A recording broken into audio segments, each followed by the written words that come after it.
এই সন্ধ্যার দিকে মানুষ কাজ করতে আসে, তোকে আমি কখন আসতে বলেছিলাম? শুনেন, যখনই আসি আপনার কাজ তো করে দিতে গেছি নাকি, কাজ তো করছি, দেখেন যে ভালো করে পরিষ্কার টরিষ্কার হচ্ছে কিনা। আপনাদের আসলে মন পাওয়া যাবে না খালা, বুঝেছেন? কাজের মেয়েরা কি কোনোদিন কোনো খালার মন পাইছে? আমিও পাবো না। এখন শুনেন খালা, একটা কথা বলেন তো, আপনাদের পাশের ফ্ল্যাটে কাজ ছেলে হবে? ওই পাশের ফ্ল্যাটে তো কারো বাচ্চা হবে না। হ্যাঁ, আপনি জানেন না নাকি বলবেন না? আমাকে বললে তো আমি বলে দেবো, কাউকে বলেন না। কাজ ছেলে হবে, এতদিন জানতে পারলো না? না সত্যি আমি জানি না, আর জানলে তোকে বলবো না কেন? কারো বাচ্চা হবে না ভাবি, তাহলে বলতো তো আমাকে।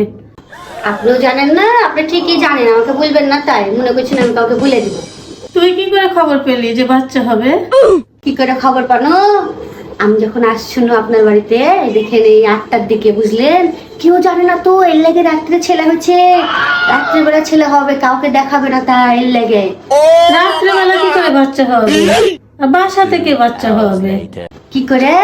একটা ছোড়াকে দেখলো, হ্যাঁ, বলছে নিচে গাড়ি টাড়ি লিয়ে ব্যাগ ট্যাগ নিয়ে দাঁড়িয়ে আছে, হুন্ডা লিয়েছিল সাথে। তা আমি আবার জিজ্ঞাসা করছি কোথায় যাবেন, তখন বলছে কি 2 তলা ফেরাতে যাবো। তখন আমি কার বাড়িতে? বলতে ওই পাশের বাড়ি, ওই ভাবির নাম করছে।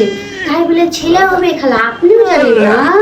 আমার সাথে এত ভালো সম্পর্ক, আর আমি জানলাম না? এত বড় একটা খবর গোপন রাখতে পারে?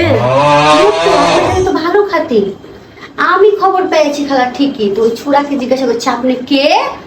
তখন আমাকে বলছে কি জানেন? বলছে আমি ডেলিভারি ম্যান।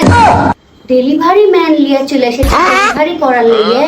আর আমরা পাশে থেকেও জানি না খালা, কি যুগ চলে এসেছে খালা, বাপরে! মানুষ মানুষকে আর মানুষই মনে করছে না। কি? আহা, আমি পারি না, আর পারি না আমি।